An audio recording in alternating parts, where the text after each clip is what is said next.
Hindi mo na nga kailangan pa pumunta sa mamahaling kainan para masubukan ng ganitong cravings mo, katulad nitong chicken and fries na kadalasan makikita mo sa social media. Na ngayon ay meron na dito sa Dasmariñas, Cavite. Sa halagang 129 pesos, meron ka ng mala American style chicken and fries. At alam nyo ba, sa edad na 20 years old ng may-ari ay napagsasabay niya ang pag-aaral at pagninegosyo. Madam, ilang taong ka na, madam? 23 po. Sanayan din po namin mag-business kasi nung pandemic din po, nag-business din po talaga po. Ngayon po, nagsa-study po ako. Okay. Tapos, Karot mo mga kabataan, madam.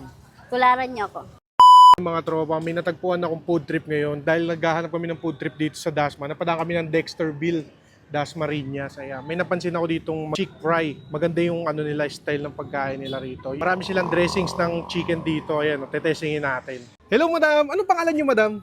My name is Karen po. Ayun, nag-English na si madam. Madam, napansin namin yung tindahan nyo rito. Nung dumaan kami dito sa Dasma, Dexterville. Ano yung mga sinaserve nyo?